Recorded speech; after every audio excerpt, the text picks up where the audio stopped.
This is the heartbeat of human services, a peek into the inspiring stories of our community and all things DHS. Join us. Hey there, everybody. I'm Janice Slagle, your host of today's podcast, The Heartbeat of Human Services. And we're excited today. During April is Child Abuse Prevention Month. And today our guests are Tom Corson, Executive Director from the Kern County Network for Children, our wonderful partner with DHS for many years, and also Cynthia Lira-Martinez, who is a peer support specialist. So welcome. Thank you. Thank you for having us this morning, Jana. We appreciate the opportunity. We're so glad you're here.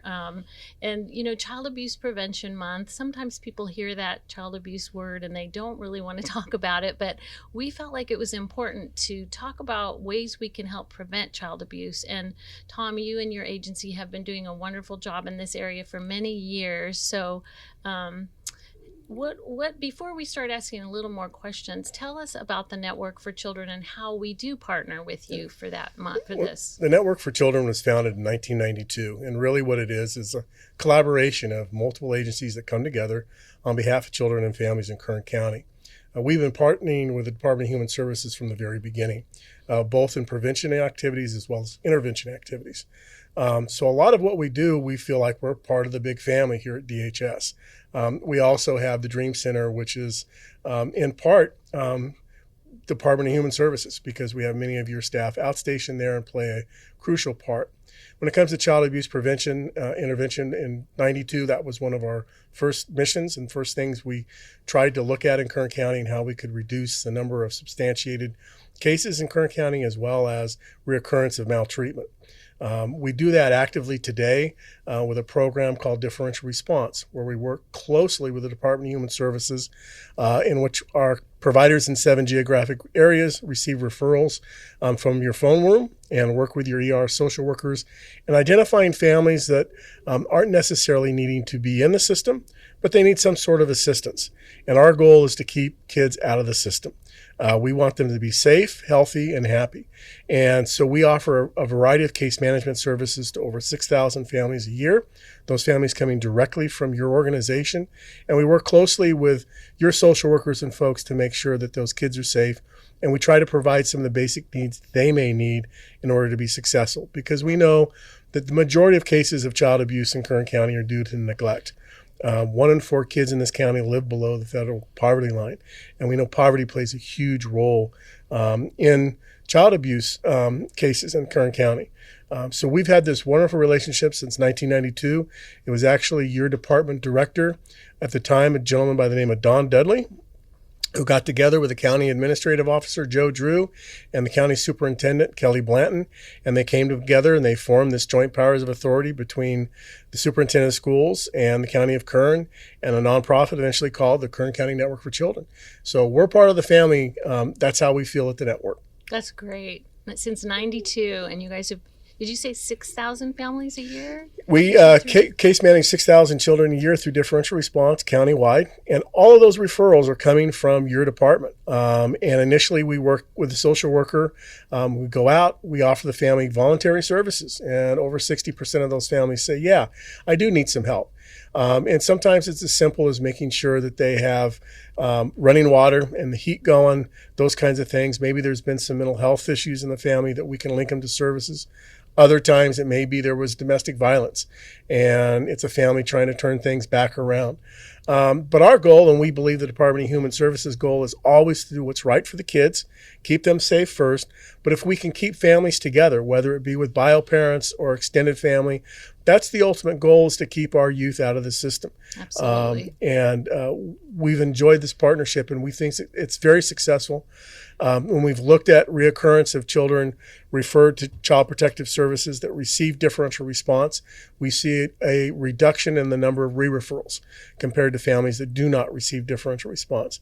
So we know it's effective, but we also know on average there's 37 referrals of suspected abuse to your hotline per day, and 7 of those are substantiated.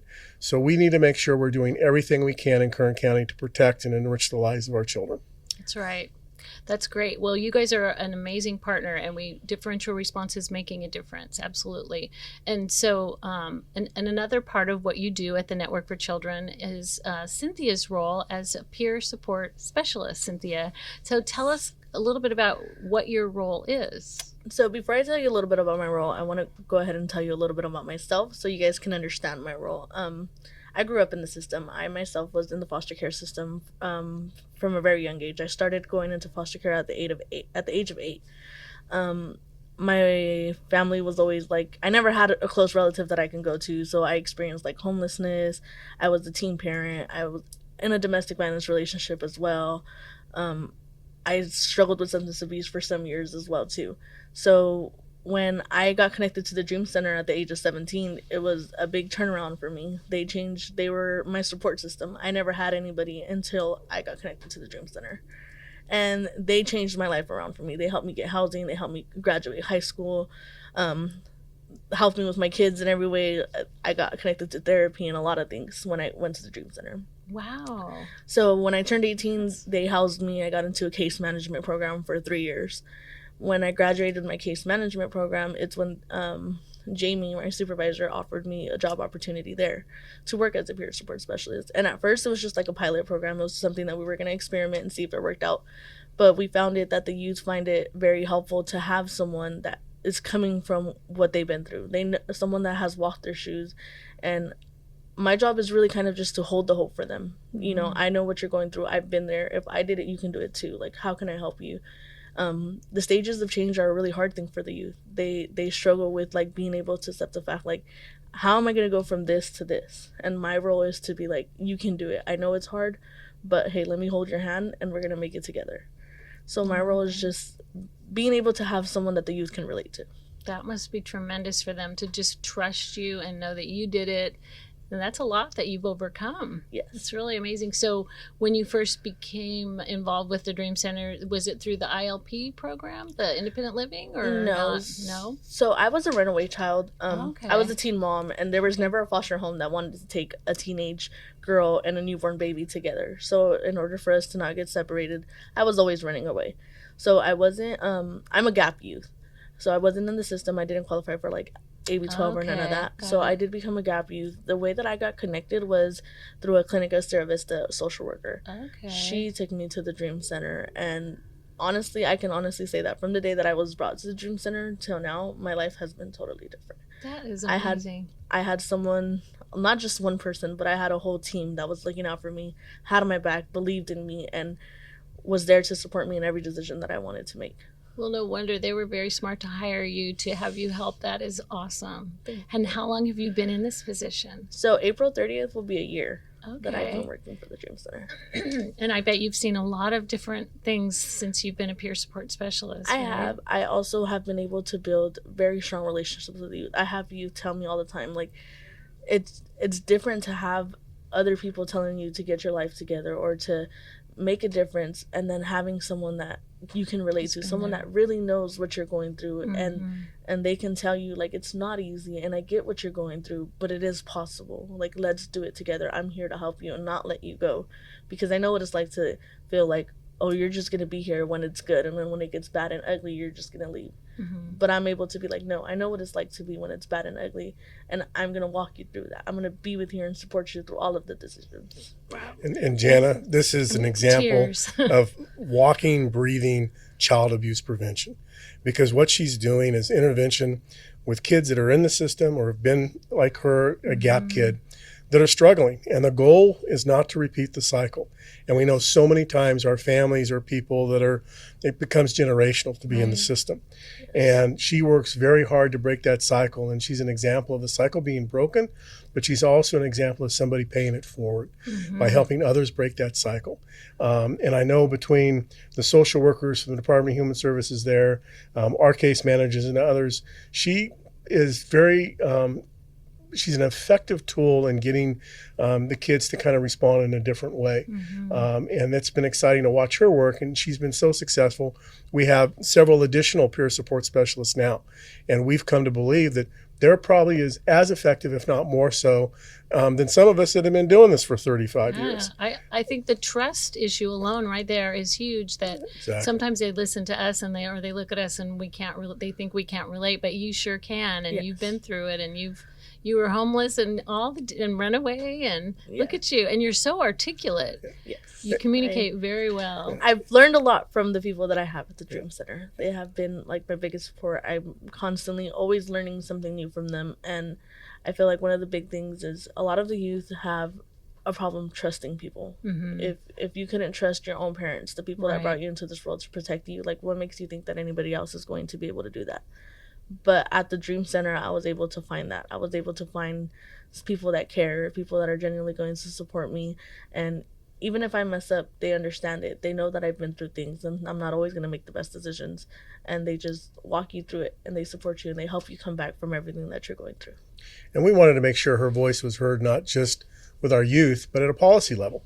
The Network for Children is made up of a governing board of 23 people from the community, and several of them are directors from different county departments, law enforcement, business, education.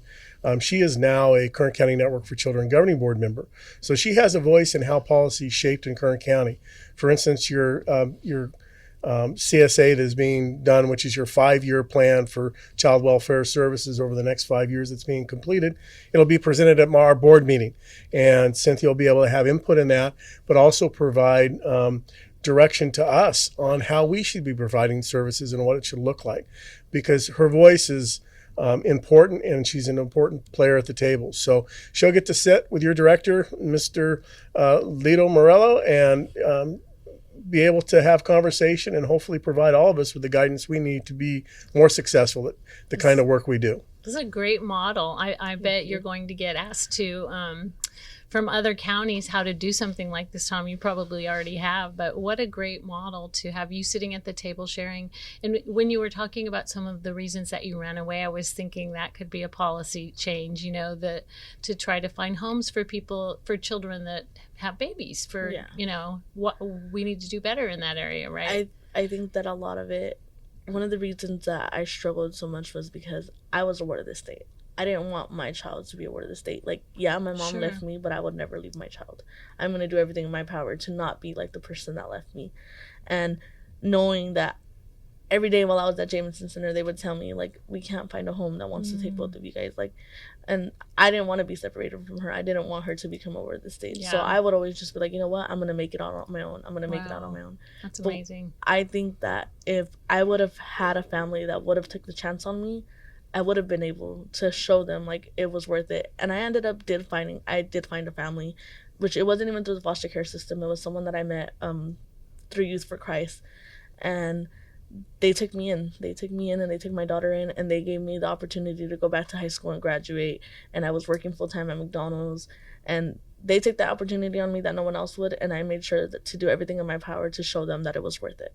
You're just a great example for others to figure out how to do it, and I'm just really proud of you. Thank you. And I'm thinking, as you're talking about, maybe there will be someone listening to you that will want to start this area of having a home for young women who want to stay with their babies. You may be part of making that happen too, with all of the different things you're involved in. So I really hope so. I hope so too. So it's awesome to hear your story, and I'm so glad that you're working in the environment with the Network for Children. Do you have any stories of youth that you've worked with recently that you want to share? Actually, I do. I don't want to say any names, but not too long ago, I had a youth who was in a domestic violence relationship, and she had been struggling for a while, but she was always she didn't know how to ask for help. And I had been talking to this youth for a while, and I had been telling her, like, hey, I know that sometimes when you come in here, you're kind of like act different, or sometimes you're like your head's down, or like what's going on, like sometimes you don't want to talk to nobody, sometimes you do. And she'd always kind of just oh no, everything's fine, everything's okay, like don't worry. And recently she reached out to me and she said, like, you've been right this whole time, and I haven't known how to ask for help, but this is going on, and I really need your help. And I had her come in, and I was able to help her and get her into the alliance, her and her daughter.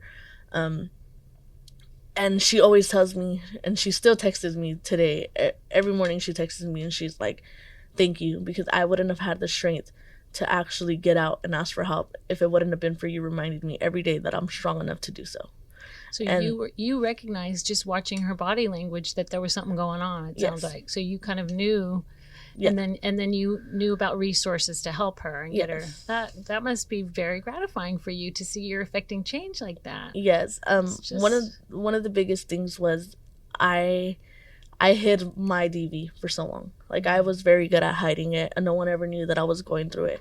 So for her to be able to tell me after everything was over, like, thank you for noticing it, it made me feel good. Like, I know that you are strong and you are worthy and you can get out of this, and I'm going to help you. And even now I tell her all the time, like, I'm here. Even though you're already out, I know that once you're out, you still have things that you go through, and you still sometimes feel like you're not worthy of anything. But I'm here to remind you every day that you are, and that you can do this, and you're going to overcome everything that you already went through. What an encourager. And like Tom said, you are paying it forward. You got the help, and the Network for Children sort of became your family. It sounds like they were there for you, modeled behavior that was helpful for you, and showed you resources, and now you're helping other people, and that's just I'm really proud of you. That is just really amazing. And Tom is so smart for hiring you. and again, that's another example of breaking that abusive cycle. Absolutely. Because we know a lot of our kids end up in the system because of domestic violence and other things, and for her to be able to intervene in that way, give this youth encouragement and get them linked to services, again, it's breaking the cycle of abuse and neglect. And so we're doing that. You're doing it. Well, and we're doing it together. We're doing it with the Department of Human Services. One person at a time, right? Yes. The social workers at the Dream Center know who Cynthia is, that's for sure. They're glad you're there. And so another question that our listeners might have is, what advice do you have for people in the community who are seeking help with parenting? I would say my biggest thing is take a parenting class. I know that parenting doesn't come with a handbook, and there's no right or wrong way to do it. I myself was a teen mom, and I didn't have anybody to teach me how to be a parent. I didn't have parents. So the first thing that I did was, when I found out that I was pregnant, I got connected to Youth for Christ because they offered parenting classes. And there's not a handbook, but they teach you ways to redirect, to not hit your kids, to be patient, to be able to communicate and understand kids better. Or sometimes a kid is very little and they still don't know how to communicate, but understand what it is that they're asking for without getting mad at them because they can't communicate and things like that. Know your resources, really. There's a lot of resources that offer parenting classes and stuff like that, and a lot of people don't know about them, but we have like the Bakersfield Pregnancy Center, we have Child Guidance, the Dream Center of your foster youth, we have the Black Infant Health Services that offer in-home services, they offer therapy, they offer all those resources. We have Teen Challenge, Planned Parenthood. We have all these resources that can help you, and like I said, there's no right or wrong way to know how to become a parent, but if we're willing to take a class to be able to help us, especially if you never had that example growing up of what a good parent was like, then I think taking a class would be very helpful. So first recognizing, I need a little help here with this parenting, and then trying to find resources. And like you said, there's a lot of them available. Yes. And most of them are free. Yes. Aren't they? So we'll link those on our website. Thank you for mentioning all of those. Those were all great resources. You're welcome. Yeah, and you are a generation like some of my staff are a newer generation. And one of the things we wanted to ask you both is, it seems like the younger generation is ready for change in the area of, how we discipline our children. And they're not afraid to talk about, like you said, spanking isn't the only, maybe that's not what we want to do anymore. Maybe some of us were raised being spanked, but like you said, redirecting and understanding what they're really asking. So the question is, from your perspective, what are you seeing from this newer generation and how they're standing up against mental and physical abuse? So I genuinely do believe that this generation has been very open and has brought more awareness to mental health and physical abuse and stuff like that. I feel like social media has had a very big impact in being able to put value into youth being able to reach out and know that they're not the only ones. A lot of people think that it's easy to ask for help or it's easy to reach out, but it's not. I can still see the gaps of the people who are struggling and don't know their resources, they don't know how to ask for help. But I think that it's very impactful to have others to be able to be like, it's okay, I went through that too, or there is help out there, let me help you get it, and stuff like that. I do believe that it has become more normal to be able to speak about mental health or physical abuse and not feel alone. Like social media has been like #MeToo, like #it's okay to not be okay, so that people know that you're not the only one. Like it's okay to bring light to this, it's okay to share awareness. And I feel like the newer generation has been able to do that, but I also can still see the gaps of the youth that, or even not just youth, but older people as well, that aren't able to still reach out for help or don't know their resources or are still scared. What do you think the reasons are that they don't ask for help? Do you think it's just sort of still shame or embarrassment, or? I, from personal experience, would say shame, embarrassment, and honestly, the fear of my kids getting taken away because I'm getting hit by someone and I can't defend myself, or I struggle with mental health for a really long time and I was so scared to admit it, and I didn't realize, hey, like what I went through as a kid is affecting the way that I'm raising my kids, and I really need to get help for this. It's something that I didn't want to accept, I want to say because of pride or embarrassment, but I needed that extra push to be like, hey, you went through this and you went through all this trauma, but don't put your kids through this trauma. Be different from the way you were raised and stuff like that. And I think that a lot of the time it's really just embarrassment and not knowing your resources. And it seems like you're saying with the #MeToo and all the other things, it's bringing more awareness and making it a little more normal to admit that we need help, maybe. Yes. Yeah. Yes. And just talking about, like you say, this is Mental Health Month coming up, and it seems like COVID did kind of bring out the okay to talk about we're struggling thing, don't you think? Yeah. I agree. Yeah, I agree. And it's a different level of communication. It's like Cynthia's saying, it's a different kind of openness too that we're seeing. And hopefully this generation even helps teach my generation, which is quite a bit older, how to be able to utilize some of these new tools in more effective ways in reaching out to people and letting them know that it's okay not to be okay, as she said. Right, I like that. And there's help out there if you really want it. And just supporting each other, just like having you as a peer support person there that can support these people, the kids that are coming in, that's a huge thing to have support, to feel like you're not alone. There's someone to go to if you're, struggling. Yeah, so. I always tell the youth, like, even now I may look like I have it all together, but I still have hard days. And it's okay to have a hard day. It's okay to not always feel like you don't have it all together, as long as you don't give up. Like, go ahead and cry and let it out, but get back up and keep trying. That's so because healthy. If you give up, then what's gonna happen? Like, you're just gonna throw everything that you worked so hard for away. It's not worth it. Just let's keep trying. And I always tell them, like, I used to be very embarrassed to say that, oh, I need therapy, or oh, I need help. And now I gladly say, like, I wake up on the days that I have therapy and I'm like, yes, like, I get to go express myself. Today. Yes, I get to go express myself and not have someone that's going to, like, air out my business or pick sides because it's someone that doesn't have a personal connection with me, and I'm telling them and they're actually teaching me ways to cope and to heal. And I always tell everybody, like, if broken me has been able to get this far, imagine how far healed me is going to get. Wow. Okay, that's another hashtag right there. I love that. That's so good.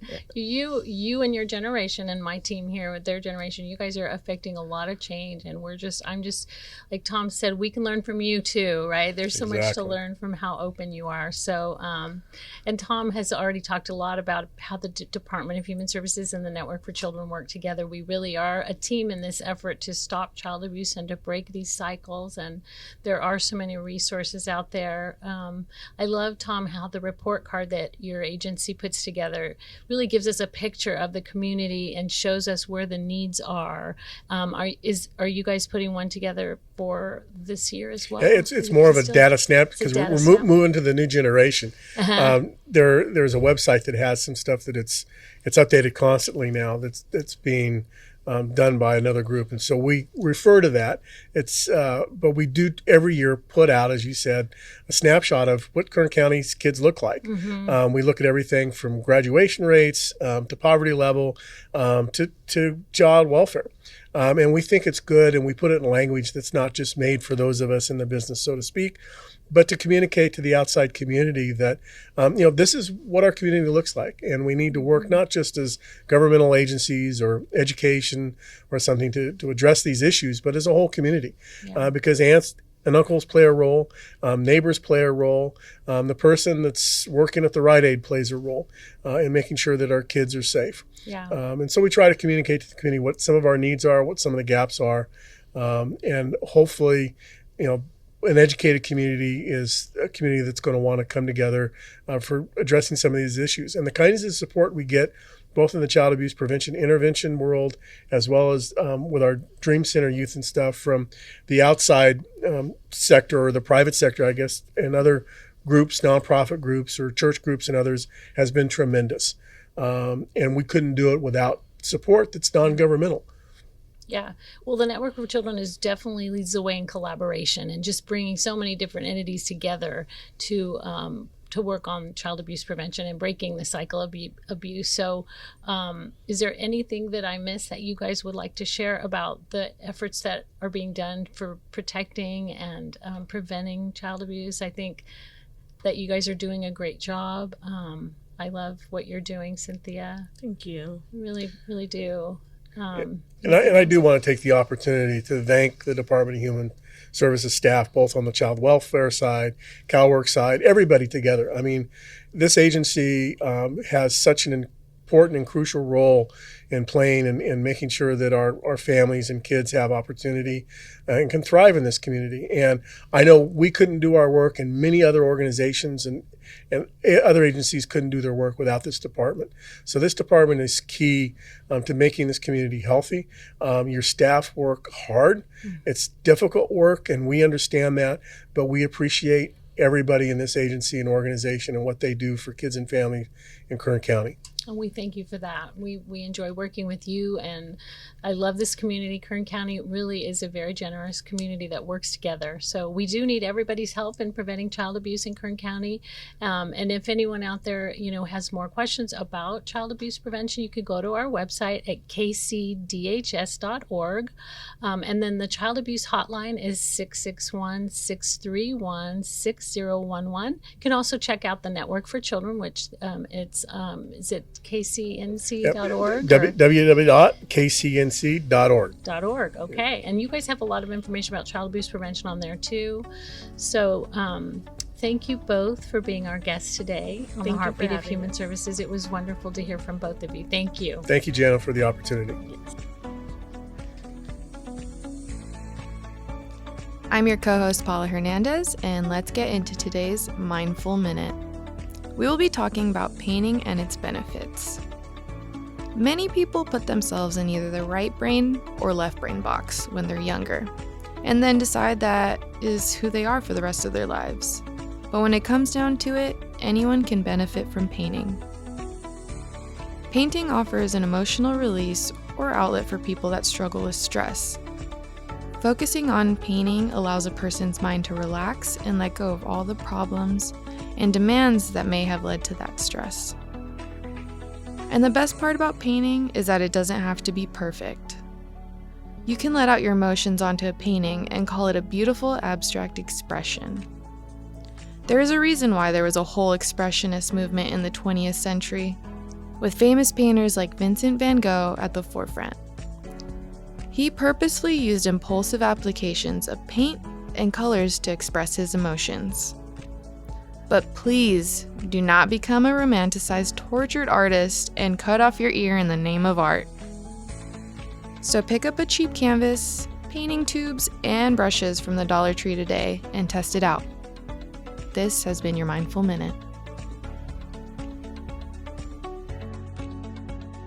Thank you for joining us for the Heartbeat of Human Services podcast today. We hope you'll join us next time.